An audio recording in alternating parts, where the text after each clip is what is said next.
예레미야 48장 1절부터 25절까지 말씀입니다. 예레미야 48장 1절부터 25절까지 말씀을 저와 여러분들이 한 절씩 교독하고 마지막 절을 합독하겠습니다.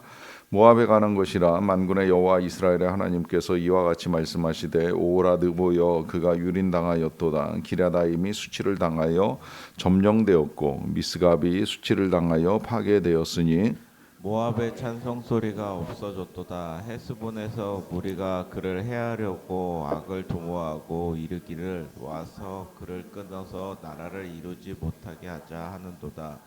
만벳이여 너도 조용하게 되리니 칼이 너를 뒤쫓아 가리라. 호로나임에서 부르짖는 소리여 황폐와 큰 파멸이로다. 모압이 멸망을 당하여 그 어린이들의 부르짖음이 들리는도다. 그들이 루잇 언덕으로 올라가면서 울고 호로나임 내리막길에서 파멸의 고통스러운 울부짖음을 듣는도다. 도망하여 내 생명을 구원하여 광야의 노간주 나무같이 될지어다. 네가 네 업적과 보물을 의뢰함으로 너도 정복을 당할 것이요 그모스는 그의 제사장들과 고관들과 함께 포로되어 갈 것이라.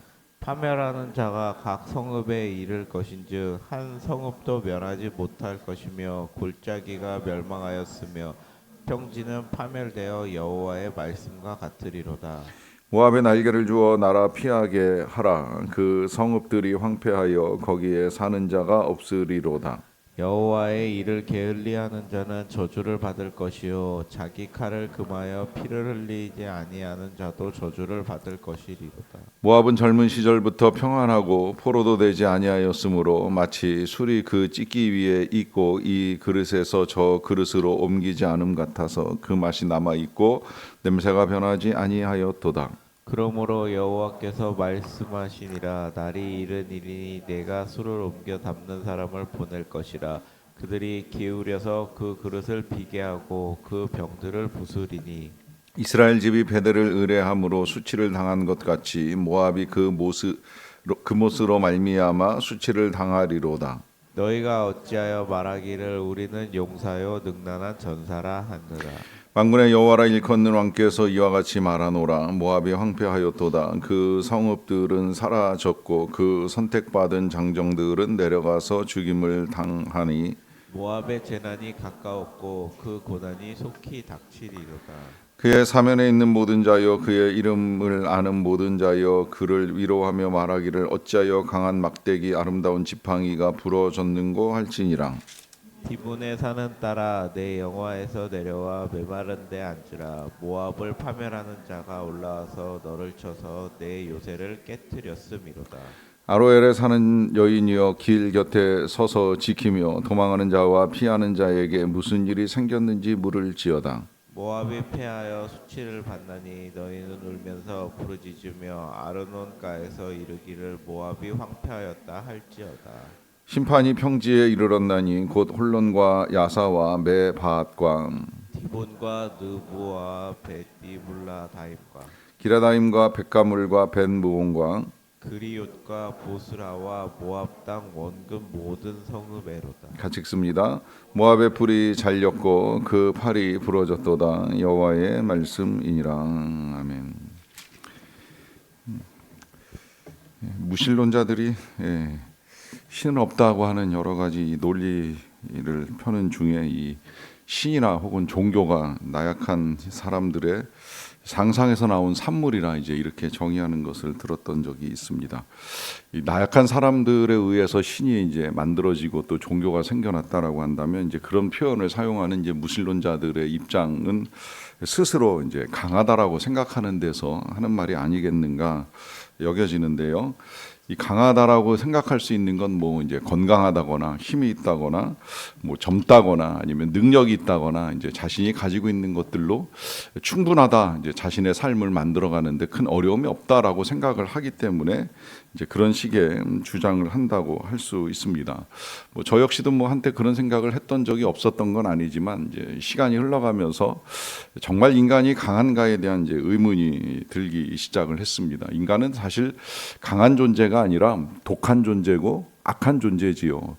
스스로의 이 연약함을 포장하기 위해서 어떻게든 독해지거나 악해져서 이제 이 스스로 강하다는 이제 착각을 하게 된 것이 아닌가 하는 생각을 합니다. 특히 이 끝내야 이제 하나님을 찾지 않는 이 고집을 부리는 사람을 보면 이제 완고하다거나 강팍하다거나 하는 생각은 들어도 그가 강하다라고 하는 생각이 들지는 아니합니다. 사실 동물들하고 비교해봐도 인간만큼 연약한 존재 없다고 생각을 합니다. 물론 뭐 굳이 찾자면 뭐 개미같이 나약한 생물체가 있을 수 있다고 생각을 하지만 우리 인간이 보는 눈이라고 하는 게 한계가 있잖아요. 그래서 뭐 독수리 같이 이렇게 잘 보는 눈을 가지거나 혹은 뭐 사슴 같은 경우에도 이제 멀리서 맹수가 오는 것을 보기 때문에 스스로를 보호하기 위해서 이제 도망가는데 능하다라고 표현을 하는데 우리는 그렇게까지 잘 달릴 수 있는 다리를 갖고 있지도 못하고요. 또 맹수처럼 물어 뜯을 수 있는 이빨이나 발톱 같은 건 이제 더더욱 가지지 못한 존재입니다.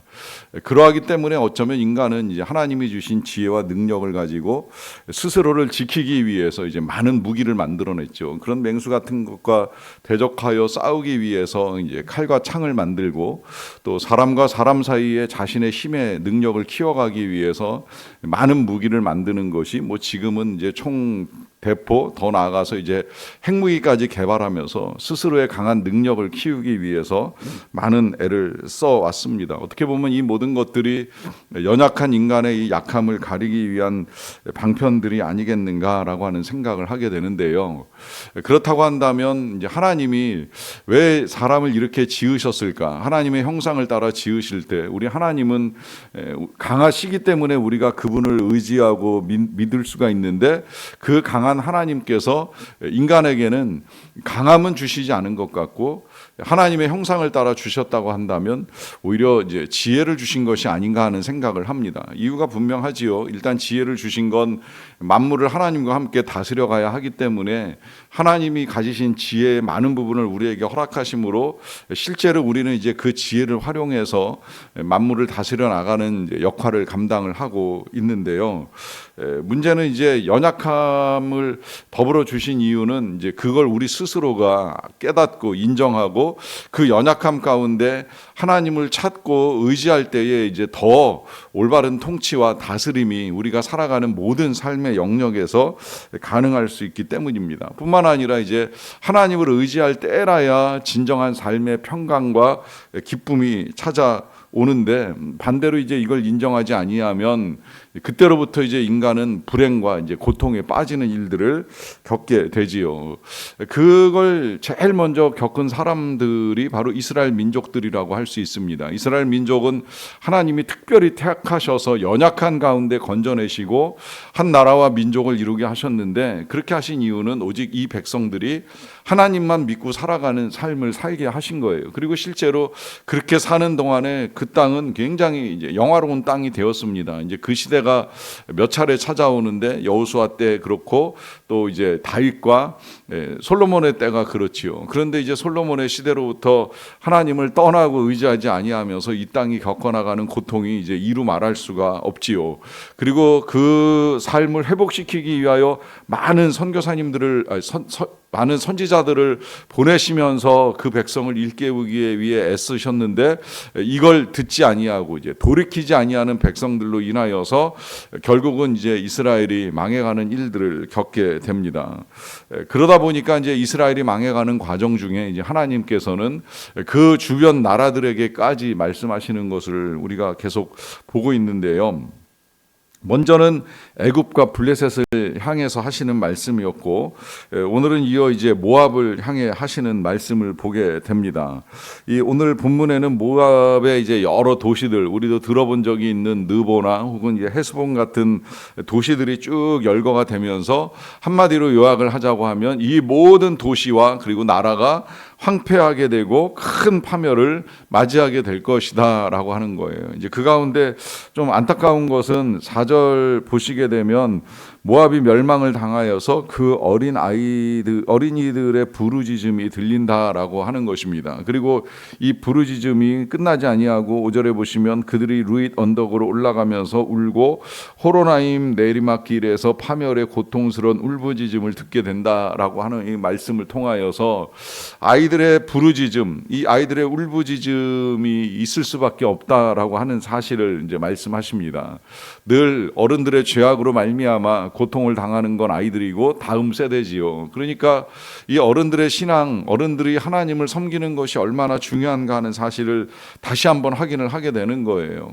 하나님을 바르게 믿고 그 말씀대로 살아갈 때에 그 땅은 충분히 평화를 누릴 수 있음에도 불구하고 하나님을 거역하고 떠나는 자들로 말미암아 그 고통은 이제 아이들에게까지 전가되고 겪어나가는 아픔이 된다는 사실을 확인을 하게 됩니다.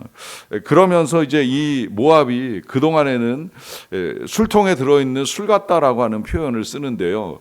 정확하게 알지 못하지만 제가 이해하는 바로 술은 이제 이 담글 때에 재료를 가지고 술을 담그게 되면 밑에 이제 찌꺼기들이 가라앉고 위에 이제 술이 이제 남게 되는데, 그렇게 되면 이제 이게 좋은 술이 만들어지는 걸로 알고 있습니다만은 이게 중간에 이제 흔들리거나 섞이면 이제 다시 또 걸러야 되거나 가라앉혀야 되는 이제 일이 생기잖아요.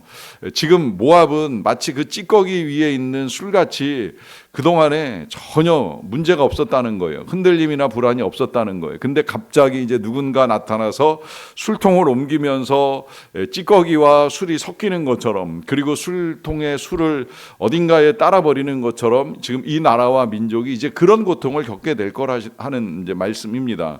그동안에는 굉장히 평안하고 고요한 삶을 살아왔는데, 그래서 스스로 아무 문제 없다 생각하며 여겨왔는데, 그런 나라에 이제 침략과 침공을 통해서 마치 술통이 흔들리고 술이 쏟아져서 더 이상 이제 아무 의미 없는 술이 돼버리는 것처럼 그 나라에 그러한 고통이 임하게 될 것이다라고 하는 사실을 경고합니다. 자, 그렇다고 한다면 이 모압은 왜 그런 일들을 겪어야만 할까요? 중요한 건 이제 그 이유인데요. 먼저 7절에 보시게 되면 첫 번째 이유가 나옵니다. 네가 네 업적과 보물을 의뢰함으로 너도 정복을 당할 것이요 라고 하는 말씀을 하십니다. 첫 번째 문제는 이제 업적과 보물을 의뢰하는 거예요. 이때 이 업적과 보물을 의뢰한다는 건 지나간 과거 내지는 자신이 가진 것을 의지하는 것이겠지요.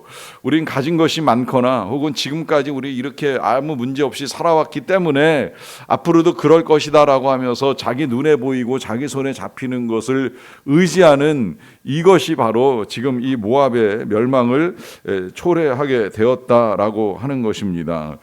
그렇게 멸망하게 될 때에 이제 정복을 당하는 것은 이 모압 백성들만 정복을 당하는 것이 아니라 그들이 의지하였던 그모스까지 포로가 되어간다 그래요. 조금 전에 읽었던 그 7절 하반절을 보시게 되면 그모스는 그의 제사장들과 고관들과 함께 포로되어 갈 것이다 라고 하는 말씀을 하시는데, 이 그모스는 모압의 신입니다. 모압을 지켜준다라고 여겨졌던 존재인데 그도 포로로 끌려갈 것이다 라고 하는 거예요. 뭐 어떤 형태로 끌려갈지는 명확하게 말씀하지 아니하셨지만 어쨌든 이 그모스가 아무 소용없는 존재, 아무 도움도 주지 못한다는 사실을 하나님이 분명하게 드러내실 것이겠지요. 심지어 그래서 이 그모스에 대해서는 13절에 이렇게도 말씀을 하십니다. 이스라엘 집이 베델을 의뢰함으로 수치를 당한 것 같이 모압이 그모스로 말미암아 수치를 당하리로다 라고 하는 말을 합니다. 자, 이스라엘 집이 베델을 의뢰한다라고 하는 이 말씀은 베델에 북이스라엘의 신당이라고 할 수 있는 금송아지가 세워졌잖아요. 이 남북 이스라엘이 나뉘면서 북이스라엘 통치자들이, 북이스라엘 사람들이 하나님을 섬기기 위해서 남유다 수도인 예루살렘까지 내려가는 것이 못마땅하게 여겨지다 보니까 북이스라엘 그 한 군데 베델에다가 금송아지 우상을 만들어 놓고 이가 하나님이니 이것을 섬겨도 된다라고 하면서 이제 오도했던 이 베델이 결국은 우상의 본거지가 된 거예요. 한때는 그들의 조상이었던 야곱이 하나님을 처음 만났던 곳이고 신앙을 회복하기 위해서 다시 하나님이 올라가라고 명하셨던 곳이 베델이었는데, 이 귀한 땅 베델이 우상의 땅이 돼버리는 일들을 겪게 되니까 결국은 이 베델로 말미암아 북이스라엘이 먼저 아수르에 의해서 멸망당하는 일을 겪게 되잖아요. 그러니까 그렇게 이제 이스라엘이 베델을 의뢰함으로 멸망당하는 수치를 겪은 것 같이 그모스로 말미암아 모압도 동일한 수치를 겪게 될 것이다라고 하는 것입니다. 이 말은 결국 그들이 우상을 의뢰함으로, 의상을 의지함으로 겪게 되는 결과다라고 하는 사실을 밝혀줍니다. 이것이 이제 또 하나의 이유가 되는 것이고요. 이어 14절에 보시게 되면 너희는 어찌하여 말하기를 우리는 용사요 능란한 전사라 하느냐라고 하는 말을 하십니다. 자, 이 말은 이 모압 백성들이 자신들이 용사요 능란한 전사로 충분한 힘과 기술, 능력을 가진 존재로 스스로를 믿고 의지해 왔다라고 하는 거예요. 그런데 그것이 결국은 무용한 인간의 연약함으로 드러나는 결과를 겪게 될 것이다라고 하는 사실을 말씀하시는 것이고요. 그래서 그들이 자랑하던 그 모든 것들 보시면 25절에 이렇게 됩니다. 모압의 뿔이 잘렸고 그 팔이 부러졌도다 여호와의 말씀이니라 합니다. 자, 뿔이 잘렸다라고 하는 것은 뿔은 때때로 이제 영광의 상징으로 사용이 되기 때문에 영광이 날아갔다라고 이제 보아도 되고, 아니면 뿔은 대개 이제 짐승들이 전투용 무기로 사용하는 것이었기 때문에 뿔이 잘린 것은 그 어떤 무기도 이제 더 이상 소용이 없다라고 하는 의미가 되고요. 또 팔이 부러졌도다라고 하는 건 아무리 강력한 무기, 제가 앞서 열거했던 칼이든 창이든 총이든 어떤 강력한 무기도 팔이 없으면 쓸 수가 없습니다. 그러니까 인간이 인간의 지혜와 능력으로 만들어낸 그 강력한 어떤 힘도 결국은 무용하게 된다라고 하는 사실을 밝히는 것인데, 자, 이렇게 되는 또 하나의 이유가 26절에 이제 나옵니다. 모압으로 취하게 할지어다 이는 그가 여호와에 대하여 교만함이라 하는 말을 합니다. 자, 여기서 이제 이 모압이 망하게 되는 또 하나의 이유는 이제 여호와에 대해서 이제 교만함이라고 하는 말인데요.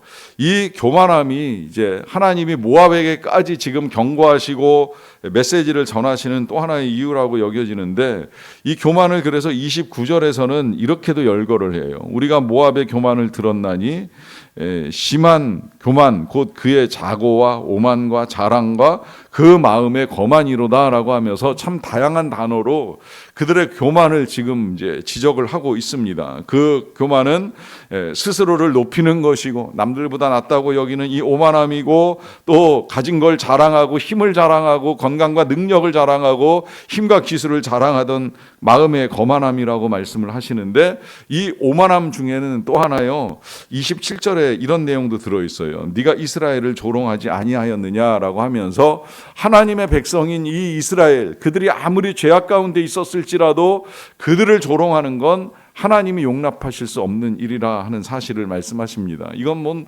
너무나도 분명하지요. 우리가 우리의 자녀의 잘못으로 인하여 그들을 허물할 수는 있겠지만 그 자녀의 문제를 가지고 누군가 잘못 이야기하면 부모로서는 큰 타격과 분노를 불러일으킬 수밖에 없는 일이 되는데, 지금 하나님이 이제 그런 마음으로 이 모압을 향하여 오늘 여러 가지 말씀을 하신 것입니다. 그러하기 때문에 이제 오늘 이 모압을 향한 여러 말씀들을 우리가 함께 읽으면서 얻게 되는 하나님의 뜻은 너무나도 분명해집니다. 그것은 하나님을 의지하는 믿음 말고는 인간의 연약함, 우리의 부족함을 극복할 수 있는 길은 절대 없다는 것입니다. 행여라도 사람의 능력, 힘, 기술, 젊음, 어떤 것도 여러분 일시로 지나가는 것인 것을 아시잖아요.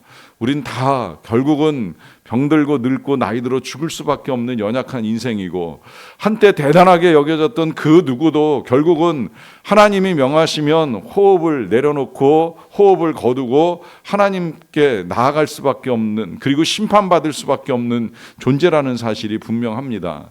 그러하기에 하나님을 의지하고 하나님을 의뢰합시다. 하나님의 도움을 요청하고 하나님이 아니면 아니 된다라고 하는 믿음을 가지고 나아갑시다. 오늘도 그 믿음으로 기도하시는 가운데 하나님의 은혜를 경험하는 저와 여러분들이 다 되시기를 간절히 축원합니다. 기도하겠습니다. 사랑과 은혜가 풍성하신 아버지 하나님, 오늘도 우리가 하나님을 의지하며 하루를 열게 하여 주셔서 감사합니다. 하나님의 은혜가 아닌 것이 어디에 있겠고 또 은혜 아니면 우리가 어찌 살아갈 수가 있겠사옵나이까. 우리의 연약함, 우리의 부족함, 우리의 나약함을 알고 하나님의 도우심을 구합니다. 한때는 정말 우리의 힘으로 다 될 것만 같았던 우리의 인생 아니라는 사실을 깨달으면서 하나님의 은혜가 아니면 아니 된다라고 하는 절박한 믿음을 가지고 나와 오늘도 구하는 바 모든 주의 백성들의 기도와 간구를 들으시고 하나님 불쌍히 여겨 주시옵소서. 일하시고 역사하여 주시옵소서. 사랑하시는 백성들의 가정에 그리고 일터에 그리고 이 나라와 민족 가운데에 또 열방과 선교사님들에게 함께하여 주시기를 간절히 원합니다. 예수님의 이름으로 기도하옵나이다. 아멘.